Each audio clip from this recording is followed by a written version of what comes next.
Hello दोस्तों, welcome to my YouTube channel. आज मैं एक बार फिर से नए टॉपिक के साथ आ गया हूँ। आज मैं आपको केमिकल बॉन्डिंग के बारे में पढ़ाऊँगा।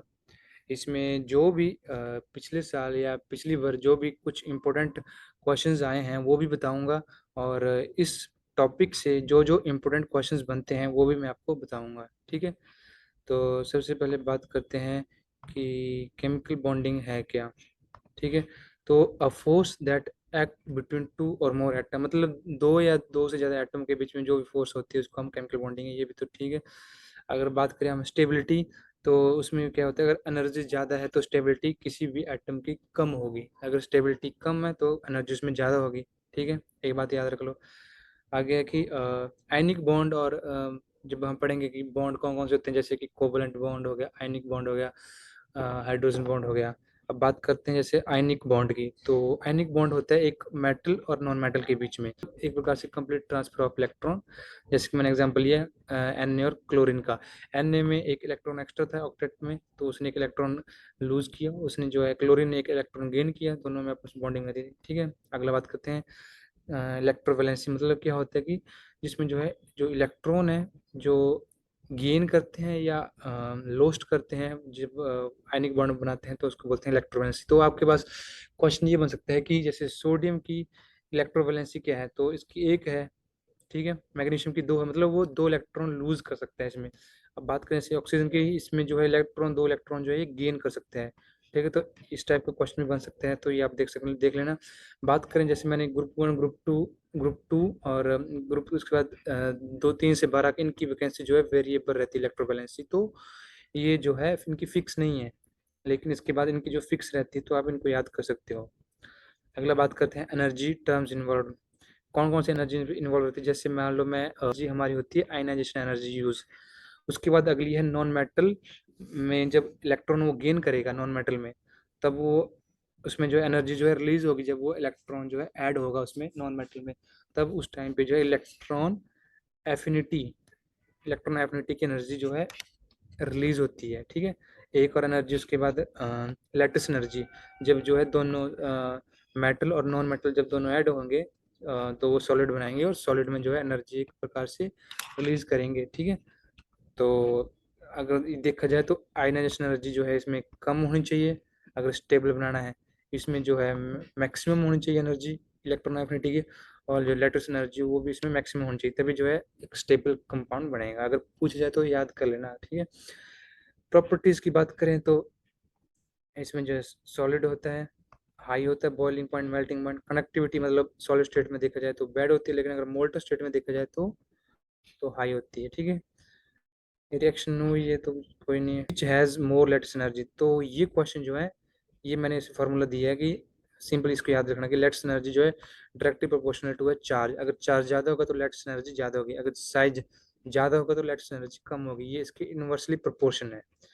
तो इसमें क्वेश्चन बनता है कि जैसे इन तीनों में जो है किसकी लेटेस्ट एनर्जी ज़्यादा है, तो इसमें आप देख सकते हो कि चार्ज इसमें एल्यूमिनियम को ज़्यादा है, एल्यूमिनियम 3 पॉजिटिव है इसमें, मैग्नीशियम इसमें 2 पॉजिटिव है, और इसमें जो है सोडियम 1 पॉजिटिव है। ठीक है, तो नेचुरली इसकी ज़्यादा होगी। वैसे NCl और KCl की बात करें तो इसमें जो है Na पॉजिटिव है, के भी पॉजिटिव, दोनों की चार्ज सेम है, लेकिन जो साइज है उसमें इसमें जो है इसका छोटा साइज है, तो लेटेस्ट एनर्जी ज़्यादा होगी। आगे क्वेश्चन है कि जैसे मेरे पास ये पॉजिटिव कैटायन है, ये नेगेटिव क्या है, एनायन है। जब हम इन दोनों को मिक्स करेंगे तो क्या होता है कि एक प्रकार से देखा जाए तो ये पोलैरिटी थोड़ी सी जो है डिस्टॉर्ट हो जाती है। ठीक है, डिस्टॉर्ट मतलब जैसे कि जो यहाँ पे इलेक्ट्रॉन है थोड़े से पॉजिटिव, मतलब जो कैटायन है उसकी तरफ थोड़े से अट्रैक्ट ज़्यादा होते हैं, पूरे नहीं होते, मतलब जो इसके पास हैं वो थोड़े से अट्रैक्ट होंगे, पोलराइजिंग पावर की वजह से जो है जो एनायन है उसको पोलराइज कर रहा है। ठीक है, तो अगर देखा जाए तो साइज का कैटायन अगर जो स्मॉलर होगा, स्मॉलर होगा तो मतलब वो उसकी जो जो चार्ज होगा पॉजिटिव वो ज़्यादा मतलब पोलराइज कर पाएगा, मतलब उसकी जो पोलराइजिंग पावर है वो ज़्यादा होगी। और जो कोवलेंट करेक्टर है तब तो हाई होगा ही होगा कोवलेंट करेक्टर, क्योंकि वो डिस्टॉर्ट कर रहा है उसको, साइज को। क्वेश्चन देखा जाए तो एग्जांपल ले लेता हूँ, जैसे मैं ये लिथियम, सोडियम, पोटेशियम, रुबिडियम, तो इनमें देखा जाए तो साइज सबसे छोटा है लिथियम का, तो नेचुरली इसका साइज कम है तो पोलराइजिंग पावर ज़्यादा होगी। अब वैसे हम ग्रुप इसके नेक्स्ट ग्रुप की ले लें बात, तो इसमें बेरिलियम, मैग्नीशियम, कैल्शियम, स्ट्रांशियम, इसमें बेरिलियम का साइज सबसे छोटा है तो नेचुरली इसकी ज़्यादा होगी। ठीक है, मतलब याद करने का तरीका ये है कि इसमें कॉपर, सिल्वर, गोल्ड ये तीन आ जाए तो समझ आओ कि इनकी पोलराइजेशन पावर हाई है, ठीक है। और याद करने का तरीका है कि कौन आगे आया, कौन मतलब Cu आगे Ag आया Au, और एक और है में जिंक 2 पॉजिटिव, कैडमियम और मर्क्यूरी 2 पॉजिटिव। अब एनायन की बात करें, एनायन जब पोलराइज हो रहा है, अगर वो डिपेंड देखे, अगर साइज देखे एनायन का, जितना ज़्यादा उसका साइज होगा उतना ज़्यादा वो क्या होगा, पोलराइज होगा, ठीक है। Covalent character, the find the covalent character the most, इसमें देखें तो जो सोडियम है और जो पोटेशियम है और जो रुबीडियम है, इनमें जो साइज सबसे बड़ा है रुबीडियम का, क्योंकि down to the group size जो है इंक्रीज हो जाता है। तो सबसे छोटा साइज है सोडियम का, तो smaller the size higher will be the polarisation power, ठीक है। कोवलेंट करेक्टर ज़्यादा होगा तो सोलिबिलिटी कम होगी, ये तो हमें पता है, ठीक है। मेल्टिंग पॉइंट भी अब कम ही होगा, आयनिक करेक्टर ज़्यादा होगा तो सोलिबिलिटी भी ज़्यादा होगी, मेल्टिंग पॉइंट हाई होगा। तो कुछ नहीं कहते हैं कि find the number of sigma and pi bond. Sigma pi bond निकालने का तरीका ये है कि अगर सिंगल बॉन्ड लगा है तो सिग्मा बॉन्ड आ जाएगा, अगर डबल बॉन्ड लगा है तो एक सिग्मा एक पाई, अगर ट्रिपल बॉन्ड लगा है तो एक सिग्मा दो पाई। फॉर एग्जाम्पल जैसे मैं NH3 ले लिया तो सिंगल बॉन्ड है तो 3 सिग्मा आ जाएंगे। यहाँ पे देखो एक एक डबल बॉन्ड है तो एक सिग्मा एक पाई, बाकी ये दोनों जो है सिग्मा सिग्मा बॉन्ड आएंगे बस। उसके बाद अगर मतलब नंबर ऑफ, अगर sigma bond plus lone pair of central atom, ये बताता है कितना क्या है, हाइब्रिडाइजेशन कितनी है। अगर ये देखा जाए तो अगर सिग्मा बॉन्ड और जो लोन पेयर ये दो हैं तो ये कितना sp आएगा, तीन है तो sp2, चार है तो sp3, पाँच है तो sp3d और छः है तो sp3d2। बाकी बॉन्ड एंगल की बात करें तो 180 डिग्री, 120 डिग्री और 109 डिग्री। दो लोन पेयर हो गए, दो सिग्मा हो गए, तो दो सिग्मा बॉन्ड प्लस दो लोन पेयर चार आ गए तो sp3 आ जाएगी इसकी, ठीक है। लोन पेयर इसको हमने ऐड करना है। NH3 में भी सेम है, इसको ऐड करना पड़ेगा, लोन पेयर को तीन सिग्मा आ गए। S4 को भी आप देख लेना फिर। हाँ, एक और फार्मूला है हाइब्रिडेशन निकालने का, Z is equal to half into number of valence electron on central atom plus negative of charge minus positive of charge plus number of monovalent atoms. Monovalent atom ये होंगे बस hydrogen, fluorine, chlorine and bromine. जैसे मेरे पास NH3 का example लिया मैंने, मेरे को नाइट्रोजन पे निकालना है कितना, कितनी इसकी हाइब्रिडेशन है। तो देखो यहाँ पे हाफ, नंबर ऑफ वैलेंसी कितनी इसकी, पाँच है, ठीक है। नेगेटिव चार्ज नहीं है, नहीं लिखा, पॉजिटिव चार्ज भी नहीं है, नहीं। मोनोवैलेंट एटम तीन है, यहाँ पे हाइड्रोजन एटम है तो पाँच तीन आठ, डिवाइड बाई दो तो चार आ गया, sp3 आ गया, ठीक है। इसी इसको लेता हूँ मैं CO3 टू नेगेटिव को, हाफ ले लिए पहले। कार्बन है, वैलेंसी इसकी चार है, ठीक है। उसके बाद चार्ज, नेगेटिव चार्ज कितना, दो है, उसको प्लस करने का बोला है, ठीक है। प्लस कर दी दो, negative charge, negative charge, positive charge कुछ नहीं है, ठीक है। मोनोवैलेंट एटम भी नहीं है इसमें, ऑक्सीजन है तो नहीं है, तो चार दो छः, डिवाइड बाई दो तो तीन आ गया, sp2 आ गया, ठीक है। ऐसे कर लेना आप, ये सारे मैंने किए हैं, आपको एक बार दोबारा से देख लेना, ठीक है। आ गया डाइपोल मोमेंट, ये क्या है, ये बताता है कि कितना परसेंटेज ऑफ आयनिक करेक्टर है किसी कोवलेंट बॉन्ड में, कोवलेंट कंपाउंड में कितना आयनिक करेक्टर है।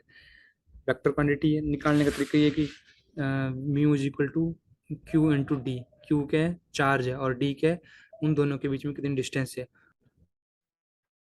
बाकी और हाँ, क्वेश्चन भी पूछ सकते हैं कि नेट डाइपोल मोमेंट निकालो, तो देखा जाए तो इसमें जो है ये जीरो हो सकती है नेट डाइपोल मोमेंट की, या जीरो नहीं हो सकती। अगर जीरो हुई तो मतलब नॉन पोलर है, या जीरो नहीं हुई तो वो पोलर होगा। अब ये निकालनी है, अब देखो जैसे मैंने कार्बन ले लिया यहाँ पे, ठीक है। यहाँ पे ये दो ऑक्सीजन ये पोलर हैं, ठीक है, ऑक्सीजन, बट यहाँ पे नेट डाइपोल मोमेंट जीरो है। क्यों है, क्योंकि यहाँ पे ऑक्सीजन जो है एक एरो इस साइड को है, एक एरो इस साइड को जा रही है, दोनों आपस में कैंसिल कर रहे हैं और जीरो बना रहे हैं, नेट डाइपोल मोमेंट। क्वेश्चन ये पूछ सकते हैं कि इनमें से जो है कौन नॉन पोलर है, नॉन पोलर, ठीक है। ये मतलब नेट डाइपोल मोमेंट निकालनी पड़ेगी हमें। तो जैसे मैंने ये ले लिया तो इसका एरो जा रहा है एक साइड ऊपर को, ठीक है, ये मतलब पोलर है। ये बी का देखा जाए तो ये ऊपर को जा रहा है और एक नीचे को जा रहा है, मतलब नेट डाइपोल मोमेंट जीरो आ रही है इसकी। सी का देखें, इसका भी ऊपर को जा रहा है, इसका नीचे को जा रहा है, इसकी भी जीरो आ रहा है, इसका एक ऊपर को जा रहा है, एक साइड को जा रहा है, ठीक है। तो ये भी पोलर है। अब इन दोनों में हमें निकालना है ये कैसे आया, ठीक है। तो इसमें देखो ये बेंजीन है, बेंजीन जो क्या है प्लेनर होता है, मतलब प्लेन में आ जाता है ये। और ये जो ये साइक्लोहेक्सीन है ये क्या है, नॉन प्लेनर है, मतलब ये 3D में है। ये स्ट्रक्चर जो है अगर Cl ऊपर को है तो 3D में जो है ये नीचे को नहीं होगा, तो ये कहीं आसपास में होगा, किसी एक साइड को होगा। इसमें क्या है, ये प्लेन में आ जाता है तो ये एक ऊपर होता है एक नीचे होगा, इसकी वजह से इसकी नेट डाइपोलमेंट जीरो है। तो ये क्या है, नॉन पोलर है। अगला पूछे नॉन पोलर, जो नेट डाइपोल मोमेंट है वो 0 होगा। तो इसमें आप देखो कि पहले वाला एक जो आ रहा है इस साइड को और एक जा रहा है इस साइड को, ये आपस में कैंसिल कर रहे हैं, मतलब 0 आ रहा है। इसमें देखो एक जा रहा है इस साइड को और एक जा रहा है इस साइड को, मतलब कैंसिल नहीं कर रहे हैं, तो कुछ ना कुछ जीरो जीरो, मतलब जीरो नहीं होगा, कुछ ना कुछ तो होगा। ठीक है, ये तो नहीं है, गलत है। इसमें देखें एक जा रहा है ऊपर को और एक जा रहा है नीचे को, ये भी कैंसिल कर रहे हैं, जीरो होगा। इसमें देखें यहाँ पे एक बात याद रखो, जो ट्रिपल बॉन्ड है उसकी इलेक्ट्रोनेगेटिव से ज़्यादा है उसके सेकंड बॉन्ड के, उसका सिंगल बॉन्ड की। तो यहाँ पे जो है तो यहाँ पे जो है कुछ ना आएगा इसका डाइपोल मोमेंट, कुछ इसका आएगा, हाँ कुछ एक का ज़्यादा होगा एक का कम होगा। ठीक है, क्योंकि यहाँ पे तीन ही अलग आइटम लगे हैं, यहाँ पे सिंगल लगा है, तो ये भी जीरो नहीं होगा। अब बात करते हैं इन दोनों में, तो इसमें देखो आप ओ एच लगा है ना, तो जैसे मैंने ले लिया ये ओ एच, नीचे का ले लो, ये ले लिया मैंने, ये ले लिया ओ एच। ठीक है, तो एक का डाई मूवमेंट ऐसे होगा, एक का कुछ ऐसे होगा, ये तो है नहीं, तो ये आपस में कैंसिल नहीं कर रहेंगे, जिसकी वजह से इसका नहीं होगा, तो इसका आंसर आ जाएगा ये। ठीक है,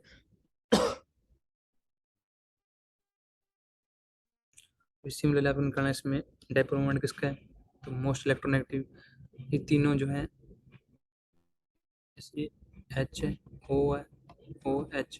ठीक है, ऐसे जगह ऐसे कैंसिल कर देंगे, एन एच थ्री है,